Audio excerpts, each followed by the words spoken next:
ये ध्यान दीजिएगा कि सामान्य हिंदी उत्तर प्रदेश लोक सेवा आयोग के लिए क्यों महत्वपूर्ण है। ये सामान्य हिंदी उत्तर प्रदेश लोक सेवा आयोग के लिए इसलिए महत्वपूर्ण है कि उत्तर प्रदेश की राजभाषा हिंदी है। उत्तर प्रदेश में द्वितीय राजभाषा उर्दू है, यानी कि वहां राजभाषा में अंग्रेजी के लिए कोई स्थान नहीं है। राजभाषा का मतलब होता है राजकाज की भाषा, यानी कि उत्तर प्रदेश में राजकाज की भाषा हिंदी है। अतः आप कितने भी अन्य पेपर में अंक जुटा लें, लेकिन आपको इतना हिंदी जानना होगा। ठीक है, तो इसी के लिए ये फोकस करके आप हिंदी पर अपना ध्यान करेंगे, हिंदी के लिए प्रयास करेंगे। ये हमेशा अपने अंदर बैठा लीजिए कि आप जिस लोक सेवा आयोग, जिस राज्य के लोक सेवा आयोग के लिए आप प्रारंभिक परीक्षा पास करके और मुख्य परीक्षा में जा रहे हैं, उस राज्य की राजभाषा हिंदी है। अतः वहां हिंदी आपको सामान्य तौर पर नहीं लेनी चाहिए। ये जो है एक महत्वपूर्ण विषय के रूप में, महत्वपूर्ण पेपर के रूप में आपको मानना होगा। ठीक है, तो इसी को ध्यान में रखते हुए ये जो फोरम आईएएस है वो आपके लिए लेकर के आया है मैप, यानी मार्क्स ऑगमेंटेशन प्रोग्राम। ये जो मार्क्स ऑगमेंटेशन प्रोग्राम है, ये आप समझते हैं कि हिंदी में थोड़ी सी सावधानियां बरती जाएं तो जो अन्य पेपर हैं उनसे आप अच्छे अंक ला सकते हैं हिंदी में, और कम परिश्रम में अच्छे अंक ला सकते हैं। ठीक है, तो आप देखिए कि ये जो फोरम की तरफ से ये जो कार्यक्रम लॉन्च किया जा रहा है, ये इसका नाम है मार्क्स ऑगमेंटेशन प्रोग्राम अर्थात मैप। और ये जो प्रोग्राम है ये विशेष करके जो इंग्लिश माध्यम के स्टूडेंट हैं उनको ध्यान में रख करके बनाया गया है, ताकि उनका जो डर हो, उनके सामने जो डर है हिंदी का, वो डर दूर किया जा सके और वो छात्र रैंक में ऊपर जो है अपना स्थान सुनिश्चित कर सके। तो आइए ये देखिए, इसमें हम लोगों ने जो ये देखा है कि यूपीपीएससी मुख्य परीक्षा में सामान्य हिंदी का क्या महत्व है। यूपीपीएससी मुख्य परीक्षा में यह जो सामान्य हिंदी है, अन्य राज्य लोक सेवा आयोग या संघ लोक सेवा आयोग से इसका अलग महत्व है। अन्य जगह, अन्य राज्य लोक सेवा आयोगों या संघ लोक सेवा आयोग में यह केवल क्वालिफाइंग होता है, यानी यहां पर केवल हिंदी में पासिंग मार्क्स की जरूरत होती है। कहीं भी जो उत्तर प्रदेश के अगल बगल के राज्य हैं, पड़ोस के राज्य हैं, वहां जो लोक सेवा आयोग के परीक्षा होते हैं उसमें हिंदी, सामान्य हिंदी केवल और केवल पासिंग मार्क्स तक उनकी जरूरत होती है। लेकिन उत्तर प्रदेश में ये थोड़ा अलग है और ये आपके अंतिम चयन में और मेधा सूची में दोनों में अपना महत्व रखता है। ठीक है, तो यह अंतिम चयन एवं रैंक प्राप्त करने में निर्णायक है और आप इस चीज को हमेशा ध्यान में रखेंगे कि यह बहुत ही महत्वपूर्ण जो है वो ये आपके लिए पेपर होने जा रहा है। देखिए, ये जो मार्क्स ऑगमेंटेशन प्रोग्राम मैप है ना, ये विशेष करके विशेष रूप से अंग्रेजी माध्यम के छात्रों के लिए डिजाइन किया गया है। ये ऐसा ये प्रोग्राम बनाया गया है।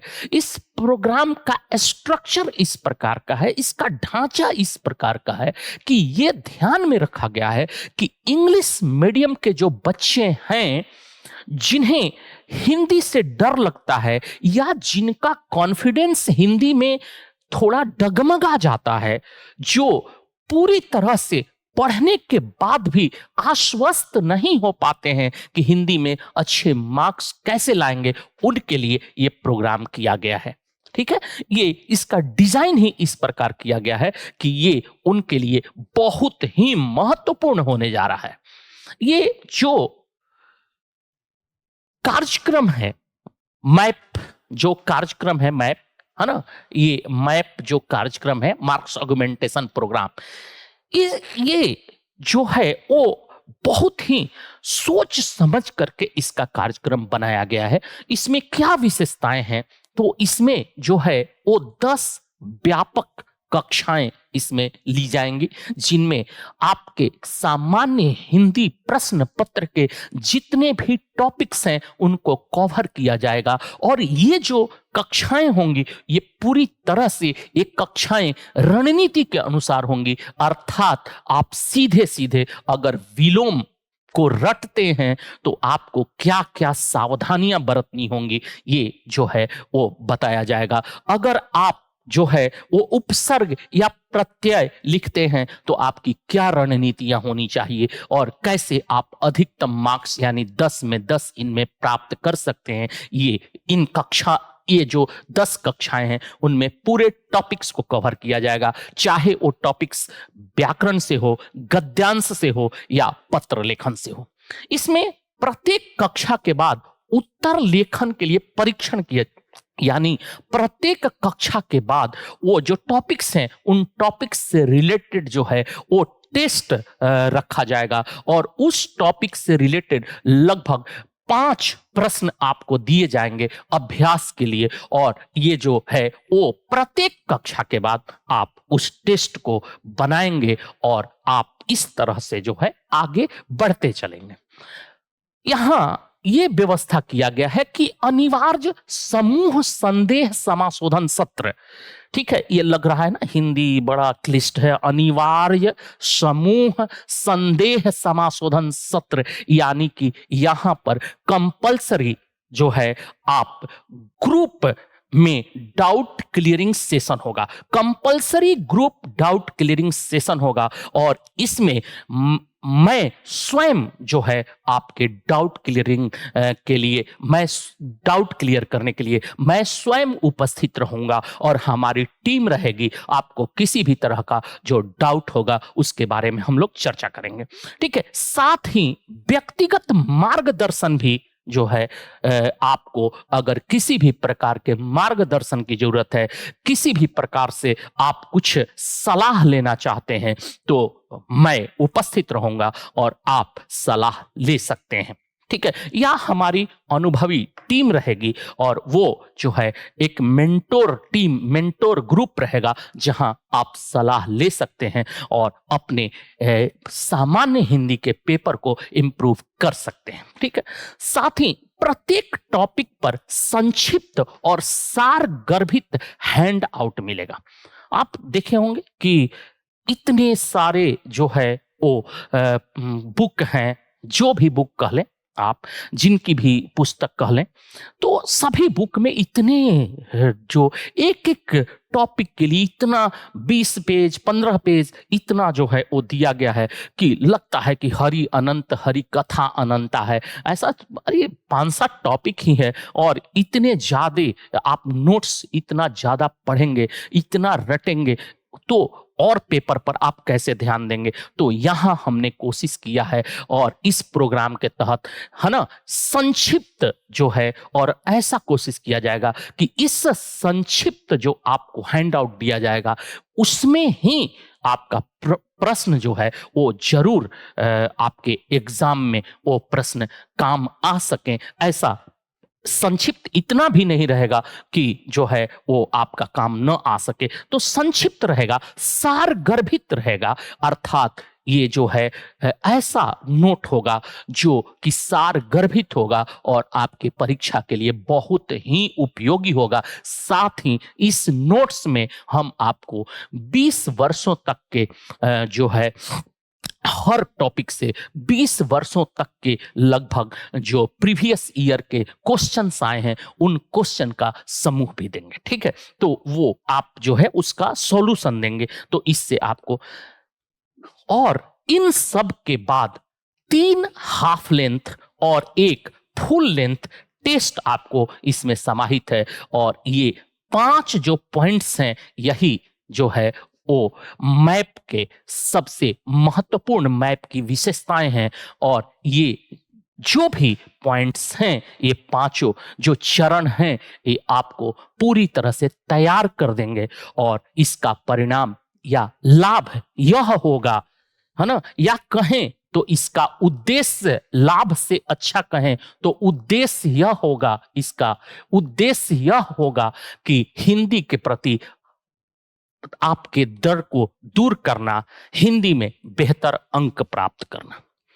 तो हम लोग का उद्देश्य यही है कि इस प्रोग्राम के तहत हिंदी के प्रति आपका डर दूर हो जाए और हिंदी में बेहतर अंक प्राप्त कर सकें। और एक टारगेट है कि आपको जो है वो लगभग 100 जो है वो 15 से अधिक या 110, 15 या उससे अधिक जो है आप मार्क्स ला सकते हैं। असंभव नहीं है, ला सकते हैं। बस जरूरत है रणनीति के अनुसार अपनी तैयारी को एक अंजाम पर पहुंचाने की। और इस तैयारी में आपकी फोरम आईएएस आपके साथ है। फोरम आईएएस का मार्क्स ऑगमेंटेशन प्रोग्राम आपके साथ है। ठीक है, ये जो है वो ध्यान दीजिएगा। इसके लिए हम रणनीति क्या बनाए हैं, हम आते हैं, चर्चा करते हैं अपने रणनीतियों पर।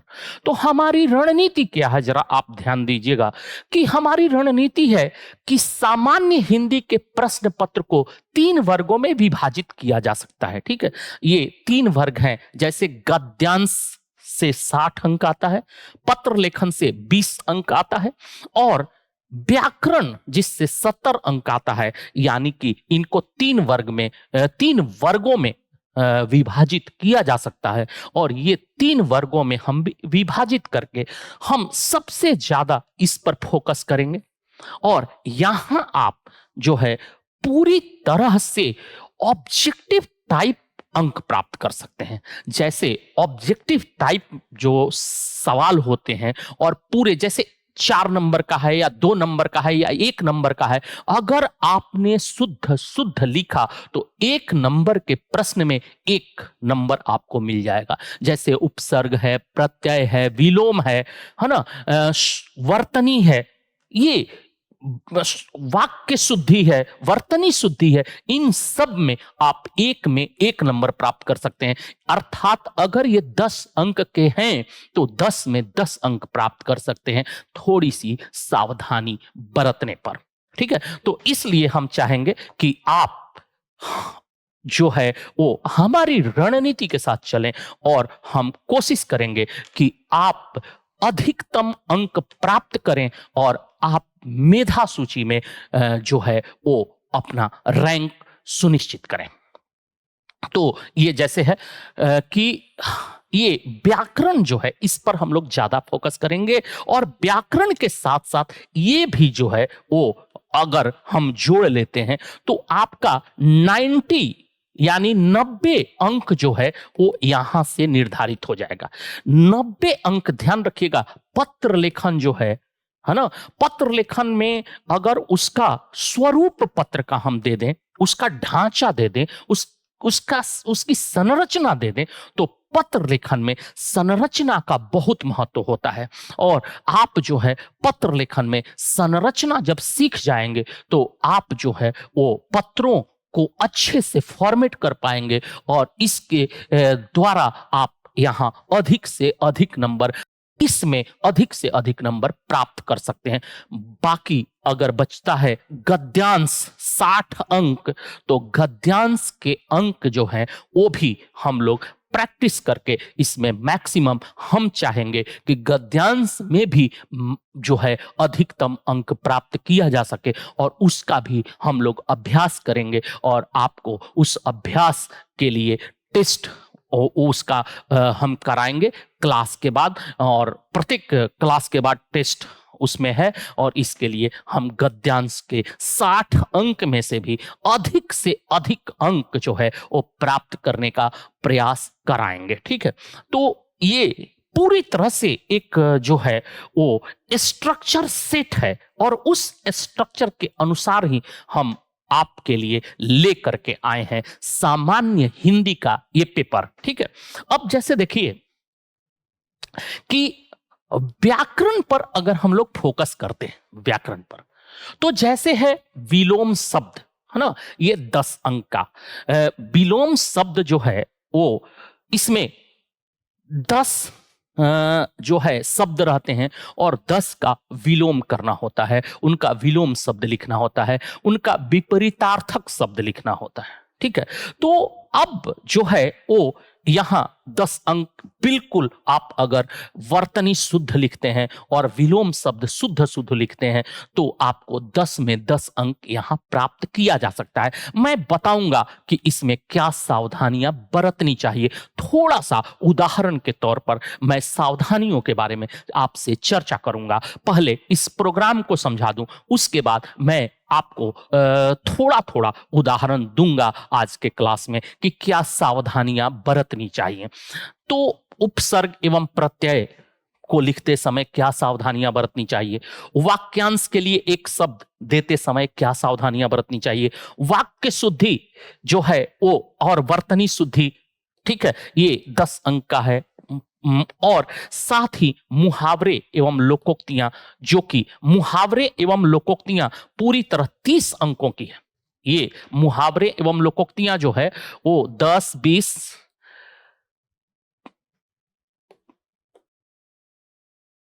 हाँ, तो ये जो है 40 और 30, 70 टोटल जो है वो 70 अंकों का है। टोटल 70 मुहावरे और लोकोक्तियां जो हैं वो 30 अंकों की हैं। ठीक है, यहां आप ध्यान दीजिएगा। तो इनसे अधिकतम जो है वो कैसे अंक प्राप्त हम करेंगे, ये आपको इस प्रोग्राम के तहत पूरी तरह से आपको अभ्यास कराया जाएगा और उसके बारे में ये आप पढ़ते हैं वो अलग चीज है और आपको ये जो है ट्रिक बताया जाएगा कि केवल याद करने से ही आप अचीव नहीं कर सकते हैं अपने टारगेट को। आपको याद करने के साथ साथ उसकी सावधानियों पर ध्यान देना होगा, उसके कुछ रूल हैं, रेगुलेशन है जो है उस पर ध्यान देना होगा। तभी आप उन जैसे मान लीजिए कि विलोम है तो सीधे सीधे बच्चे जो है विलोम का एक जो दिया हुआ है शब्द उसका विलोम लिख देते हैं, विपरीतार्थक लिख देते हैं। वो ऐसा नहीं होता है, उसका कुछ रूल होता है। अगर मान लीजिए हम इसका आगे चर्चा करेंगे कि जैसे एक सिंपल उदाहरण हम देते हैं कि विलोम शब्द में रूल है कि जो शब्द पूछा गया होगा उसी वर्ग का जो है उसका विलोम देना चाहिए। जैसे तत्सम शब्द पूछा है ना, शब्द में अगर प्रश्न में तत्सम शब्द है तो उसका उत्तर तत्सम शब्द ही होना चाहिए, विलोम में तद्भव नहीं होना चाहिए, नहीं तो वो गलत हो जाएगा। इसी प्रकार यदि तद्भव शब्द विलोम में पूछा है तो एक क्वेश्चन में पूछा है तो उसका उत्तर भी तद्भव शब्द ही होना चाहिए। ठीक है, ये कुछ सावधानियां हैं, बच्चे इन सावधानियों को नहीं समझते हैं और मार्क्स अचीव नहीं कर पाते हैं जितना करना चाहिए। तो ये सब सावधानियां मैं आपको बताऊंगा। अभी आगे थोड़ी सी और सावधानियां क्या करनी चाहिए ये सब हम लोग देखेंगे। अब देखिए पत्र लेखन में एक ये है कि सरकारी एवं अर्ध सरकारी पत्र है। तार लेखन अब तो ट्रंक कॉल खत्म ही हो गया, तो अब तार लेखन जो है इससे आता नहीं है। कार्यालय आदेश है, अधिसूचना है, परिपत्र है ना। तो ये जो है वो सरकारी एवं अर्ध सरकारी पत्र, कार्यालय आदेश, अधिसूचना, परिपत्र, ये क्या होता है, इनका क्या फॉर्मेट होता है, इनकी क्या संरचना होती है, इन सब पर विस्तार से चर्चा करेंगे। और कोई भी विषय दे देता है, आप जो है वो इनके बारे में अच्छे से देखें। यहां एक चीज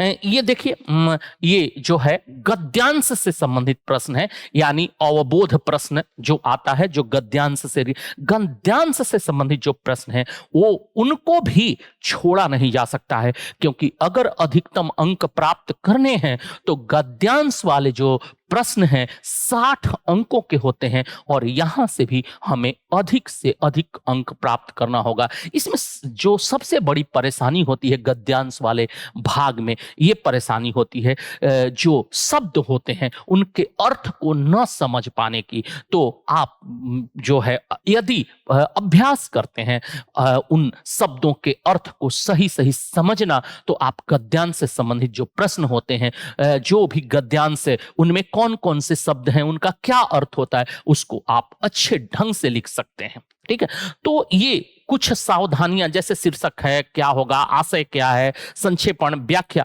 ये सब आप अगर अच्छे से कर लेते हैं तो यकीन मानिए 110 या 15 से आप जो है अधिक अंक प्राप्त करेंगे, इसमें कोई दो राय नहीं है। ठीक है, तो आप यहां देखिए, ये प्रीवियस ईयर का एक पेपर है जो 2023 का है। इसमें देखिए गद्यांश वाला प्रश्न है, ये जो फॉर्मेट है आपका, इसमें 2 गद्यांश रहता है और दोनों गद्यांश जो है वो मिला करके ये 30 मार्क्स का एक गद्यांश, यानी 30 ये जो है वो एक गद्यांश ये आपका रहता है। इस गद्यांश में जो है वो आशय है ना, ये उसका आप उसका अर्थ बोलेगा कि ये चीज है, उसका क्या अर्थ हुआ, और गद्यांश में रेखांकित पंक्तियों की व्याख्या जो है ये महत्वपूर्ण है। उसके अलावा जो दूसरा गद्यांश रहता है, इसमें उचित शीर्षक, देखिए केवल शीर्षक 5 अंकों का है। अगर एक अच्छा शीर्षक अगर गद्यांश को पढ़ करके समझ गए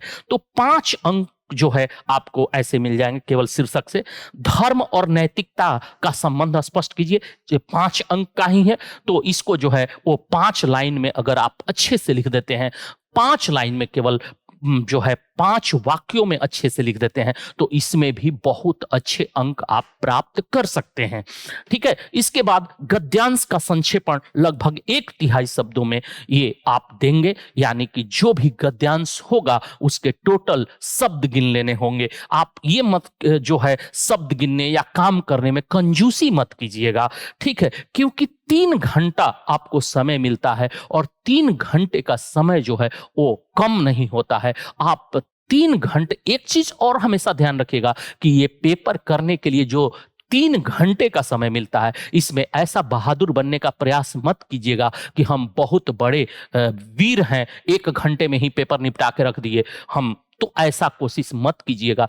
3 घंटे का भरपूर सदुपयोग कीजिएगा। जो भी जैसे ये जो संक्षेपण वगैरह है ना, इसको रफ कहीं कर लीजिएगा और रफ करके 2 बार या जितने बार रफ करना पड़े, और बेस्ट जब वहां हो जाए तब ला करके जो है वो यहां आंसर को लिखिएगा। ठीक है, तो समय का भरपूर सदुपयोग कीजिएगा, बहादुर बनने की कोशिश मत कीजिएगा। आप क्या हैं क्या नहीं है वो एग्जामिनर नहीं जानता है। आपने अपने जो पुस्तिका में लिखा है आंसर, जो उत्तर लिखा है, उसी से आपकी एक समझ बनेगी, आपको वो जानेगा कि आप अच्छे जो है वो एडमिनिस्ट्रेटर बन सकते हैं। अब ये जो देखिए व्याकरण वाला पोर्शन है ना, तो व्याकरण वाला पोर्शन में आप देखिए ये लेटर है, ये 20 नंबर का है ना, ये पत्र लेखन 20 नंबर का है। यहां देखिए विलोम है 10 अंकों का, ये उपसर्ग 5, प्रत्यय 5, यानी पूरा जो है ये 10 अंक का हो गया उपसर्ग प्रत्यय।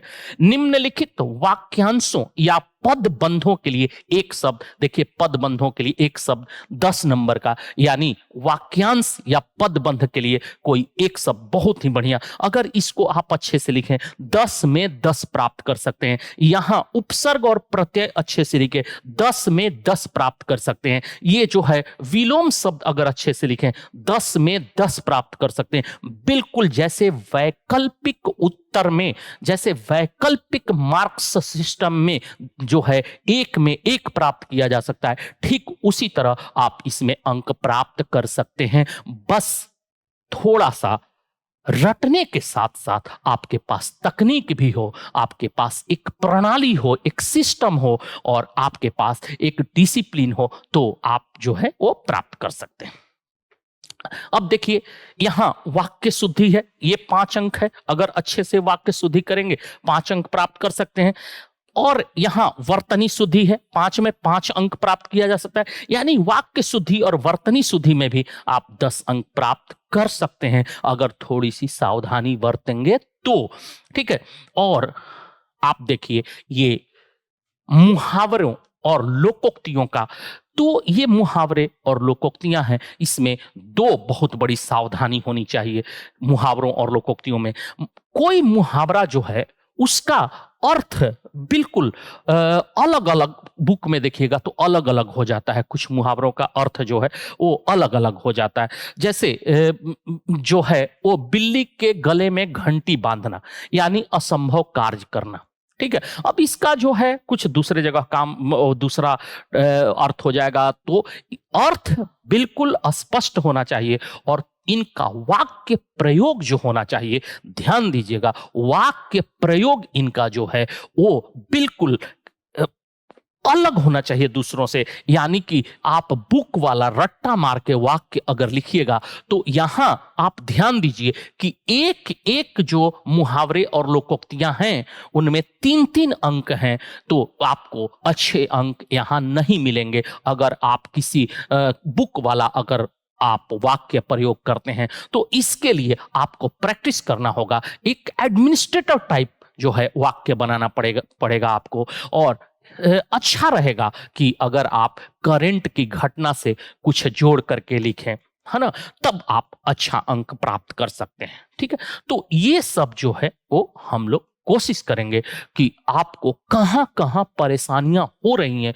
उन परेशानियों को दूर करने का जो है वो प्रयास किया जाएगा। हम सब मिलजुल के मार्क्स ऑगमेंटेड प्रोग्राम मैप के तहत यहां जो है वो प्रयास करेंगे। ठीक है, अब आप ये ध्यान दीजिए कि जैसे मैंने आपको बताया, एक उदाहरण के तौर पर मैं बताना चाहता हूं आपको कि जैसे मान लीजिए कि जैसे विलोम शब्द है ना, विलोम शब्द है, विलोम शब्द है, तो सीधे सीधे बहुत लड़के क्या करेंगे, विलोम रट लो। ठीक है, तो रट लो, लेकिन आपको सावधान रहना चाहिए हमेशा कि विलोम में भी कुछ नियम होते हैं, कुछ रूल होते हैं। और विलोम शब्द में जो है हिंदी व्याकरण के लिए सबसे महत्वपूर्ण चीज ये है, ध्यान में रखिएगा कि व्याकरण क्या है ना, व्याकरण क्या है, व्याकरण क्या है। ठीक है, तो व्याकरण क्या है, व्याकरण क्या है, इस पर सबसे पहले ध्यान दीजिएगा। तो भाषा या साहित्य के अनुशासन को व्याकरण कहते हैं, भाषा या साहित्य के नियम को व्याकरण कहते हैं। अनुशासन क्या है, नियम है। भाषा या साहित्य के अनुशासन को व्याकरण कहते हैं। सबसे पहले व्याकरण से मार्क्स उठाने के लिए, व्याकरण से अंक प्राप्त करने के लिए ध्यान दीजिए, अनुशासन क्या होता है। ठीक है, अब जैसे मान लीजिए, जैसे अंग्रेजी शब्द है, अंग्रेजी जो है, अंग्रेजी में, है ना, अंग्रेजी में सेंटेंस फॉर्मेशन क्या है, इसका रूल क्या है, वाक्य बनाने का रूल क्या है, S+V+O, यानी subject verb object. Ram it's mango, है ना, राम सब्जेक्ट हुआ, वर्ब इट्स हुआ, है ना, और मैंगो यानी कि ऑब्जेक्ट हुआ। तो राम आम खाता है। ठीक है, लेकिन हिंदी में जो है, हिंदी में ध्यान दीजिएगा, जो वाक्य बनाया जाता है, सेंटेंस फॉर्मेशन होता है, उसमें S+O+V होता है, S+O+V होता है, ध्यान रखिएगा, S+O+V, यानी कि यहां पर जो है ऑब्जेक्ट सब्जेक्ट के बाद, यानी कर्ता के बाद जो है वो कर्म आ जाता है, तब क्रिया आता है, कर्ता कर्म क्रिया। यहां जो रूप है कर्ता कर्म क्रिया, है ना, कर्ता कर्म क्रिया, यानी कि जिस पर क्रिया किया जा रहा है ना, जिस पर क्रिया हो रही है उसको कर्म बोलते हैं। तो यहां आ जाता है कर्ता कर्म क्रिया, राम आम खाता है। ठीक है, तो राम क्या करता है, आम खाता है, तो यहां जो है वो हिंदी में ये बदल जाएगा। तो इसको बोलते हैं भाषा या साहित्य का अनुशासन या डिसिप्लिन। अब ये अनुशासन क्यों होता है? इसलिए होता है कि भाषा दुर्बोध न हो जाए। अगर मान लीजिए कि कोई बोलता है कि राम आम खाता है, कोई बोलता है राम खाता आम, है ना, राम खाता आम है, कोई बोल जाए कि मान लीजिए कि खाता है राम आम, कोई लिखे आम राम खाता है, तो ऐसे हो जाए तो पढ़ना मुश्किल हो जाएगा, भाषा की समझ मुश्किल हो जाएगी। तो भाषा एक तरह से रहनी चाहिए, इसलिए ये जो है वो प्रणाली बनाई गई है। तो आप समझ रहे हैं व्याकरण क्या है? तो व्याकरण भाषा और साहित्य का अनुशासन है। तो डिसिप्लिन अगर आप समझ गए तो आप कुछ रूल को फॉलो करना चाहिए आपको, और ये रूल आप फॉलो करते हैं तो आप बहुत ही अच्छे अंक प्राप्त कर सकते हैं। जैसा मैंने उदाहरण में बताया, जैसे विलोम, विलोम में क्या करते हैं बच्चे? विलोम में सीधे सीधे बच्चे क्या करते हैं? रट लेते हैं। ठीक है, रट लेते हैं। अब बहुत सारे, कितने वर्ड रटिएगा, ठीक है, बहुत सारे। अब देखिए विलोम में हमेशा अगर प्रश्न जिस श्रेणी का हो, है ना, जिस श्रेणी का हो, उत्तर भी उसी श्रेणी का होना चाहिए। उत्तर भी उसी श्रेणी का होना चाहिए, यह ध्यान दीजिएगा, उसी श्रेणी का हो। अगर प्रश्न जो है वो तत्सम हो, तत्सम शब्द का हो, तो उत्तर भी तत्सम शब्द से होनी चाहिए। ठीक है, अगर प्रश्न तद्भव शब्द से हो, तद्भव शब्द से हो, तो उत्तर भी तद्भव शब्द से होनी चाहिए, तद्भव शब्द से होनी चाहिए। ये सब रूल जो है वो समझना होगा। तो बहुत समय है अभी आपके पास समझने के लिए।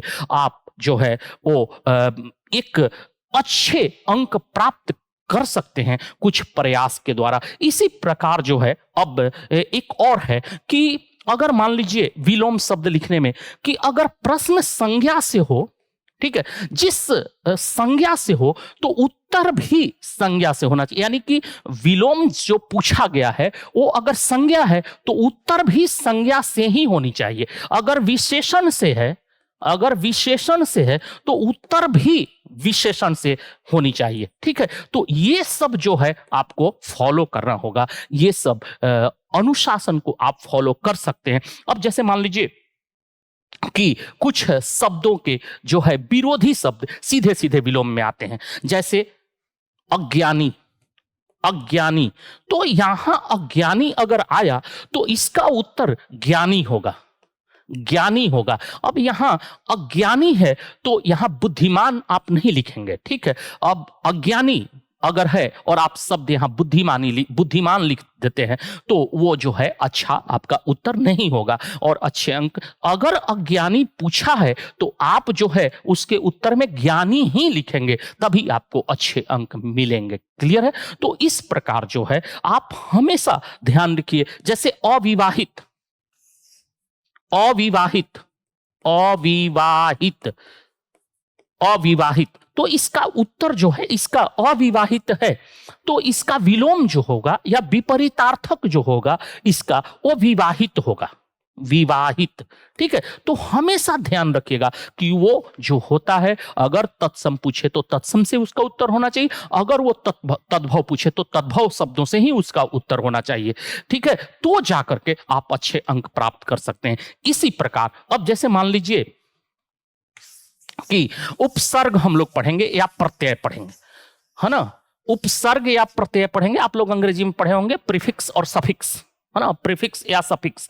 तो उपसर्ग या प्रत्यय पढ़ेंगे हम लोग, तो इसको बहुत जो है वो तरीके से अगर लिखा जाए तो इसमें वर्तनी जो है उसको देखना होगा कि वास्तविक उपसर्ग क्या है। मान लीजिए कि अति है, अगर उपसर्ग अति है, ठीक है, तो इससे बहुत सारे शब्द बन सकते हैं, अतिरिक्त बन सकता है, अतिशय बन सकता है, कुछ भी। लेकिन अब इससे जो अति धन अंत यानी अत्यंत, अत्यंत यहां पर पहचानने में आपको दिक्कत हो जाएगी कि इसका जो है वो क्या है उपसर्ग। ठीक है, तो हम लोग ऐसे शब्द जो है वो हम आपको देंगे ये, ताकि आप अगर इन शब्दों को पढ़ लें और इनको 5-5 बार लिख लें, प्रैक्टिस कर लें, तो ये शब्द जो है आपके लिए बहुत उपयोगी और 5 नंबर आप निकाल सकते हैं। ठीक है, इसी प्रकार जैसे मान लीजिए कि प्रत्यय है ना, तो प्रत्यय है, इंग्लिश में भी ऐसे ही चलता है। ठीक है। प्रत्यय जो लास्ट में अंत में लगता है और शब्द का जो है वो अर्थ बदल देता है, उसको प्रत्यय कहते हैं। तो इसी प्रकार जो है अब प्रीफिक्स और सफिक्स आप जैसे इंग्लिश में पढ़े हैं, जैसे मान लीजिए अगर उपसर्ग है तो अगर आप प्रीफिक्स इसको अंग्रेजी में पढ़े हैं कि अगर शब्द है जॉय, ठीक है, अगर शब्द है जॉय तो यहां इन लगा दें तो इंजॉय हो जाएगा, ठीक है। अगर यहां जो है वो प्रत्यय है, अगर यहां जॉय है ना, यहां फुल लगा दें तो जॉयफुल हो जाएगा। तो यहां ये जो है वो प्रत्यय हो गया और यहां ये जो उपसर्ग हो गया। तो ये जैसे इंग्लिश में है उसी तरह अपने हिंदी में भी होता है, लेकिन हिंदी में कुछ रूल रेगुलेशन है जिन्हें आप फॉलो करना होता है। इसी प्रकार अगर आप चलेंगे जैसे वर्तनी शुद्धि, तो वर्तनी शुद्धि में आपको क्या क्या सावधानियां रखनी होंगी ये आपको समझना होगा, क्योंकि वर्तनी शुद्धि भी आपको बहुत अच्छे अंक देंगे। अंक शुद्धि और वर्तनी शुद्धि ये देखने में छोटे छोटे हैं, लेकिन 5-5 नंबर आराम से निकाला जा सकता है। अब जैसे मान लीजिए कि वर्तनी शुद्धि में अक्षरों का क्रम समझना होगा। वर्तनी शुद्धि, अब इसमें जो है अक्षरों का क्रम समझना होगा। अक्षरों का क्रम कैसे होगा, ठीक है। इसमें मात्राओं को समझना होगा, मात्राएं कैसे लगाई जाती हैं, ठीक है। और इसमें बहुत सारी जो चीजें हैं कि इसमें वर्तनी में उच्चारण पर बहुत ध्यान देना होगा। उच्चारण जो है वो बहुत महत्वपूर्ण होता है वर्तनी में, और उच्चारण से ही अधिकतर वर्तनियों को ठीक किया जा सकता है। तो आप अभ्यास करेंगे तो उच्चारण के साथ अभ्यास करेंगे ताकि आपकी वर्तनी शुद्धि, और विशेष करके वर्तनी शुद्धि में जो ज्यादा प्रॉब्लम आता है वो पंचमाक्षर का आता है। पंचमाक्षर एवं अनुस्वार में प्रॉब्लम होता है। अनुस्वार, पंचमाक्षर एवं अनुस्वार में जो है वो वर्तनी में हमेशा दिक्कत होती है, और छात्रों को इसमें हलंत का प्रॉब्लम होता है। इसमें जो अन्य समस्याएं होती हैं उसमें ए और ई तथा जो है य, जैसे ए एवं ई, अब इसके जगह पर ये ऐसे लिखते हैं और जो है ई ऐसे लिखते हैं, तो ये जो अशुद्ध होता है, ठीक है। तो ये अब इसमें हमेशा वर्तनी शुद्धि में ध्यान रखेंगे कि मानकीकृत रूप क्या होता है इसको समझना होगा। तो इस प्रकार अब जैसे मान लीजिए मुहावरे है, तो मुहावरे एवं लोकोक्तियों में क्या है कि इसमें अर्थ बिल्कुल सही एक्यूरेट, उसका अर्थ क्या है उस अर्थ को समझना होगा, और उससे आप मतलब करंट अफेयर्स से जोड़ करके कैसे आप अर्थ बना सकते हैं, अभी जो है उसको भूगोल से जोड़ करके कैसे उसका जो है वाक्य बना सकते हैं, करंट अफेयर्स से जोड़ करके कैसे वाक्य बना सकते हैं, भूगोल से जोड़ करके कैसे वाक्य बना सकते हैं। इस प्रकार आप जो है इतिहास से जोड़ के कैसे वाक्य बना सकते हैं ये आपको ध्यान देना होगा, क्योंकि आप जो एग्जाम दे रहे हैं ये एक प्रशासनिक अधिकारी का एग्जाम है। ये एक प्रशासनिक अधिकारी के लिए सामान्य हिंदी दे रहे हैं, तो वो जो ट्रेडिशनल रूप है, जो परंपरागत रूप है ना, ये जो है मुहावरे एवं लोकोक्तियों को के वाक्य का, उससे आप परहेज करेंगे और इसमें बिल्कुल 30 में बहुत ही अच्छा अंक प्राप्त कर सकते हैं। तो ये एक मैं आपको ओवरऑल एक परिचय दिया।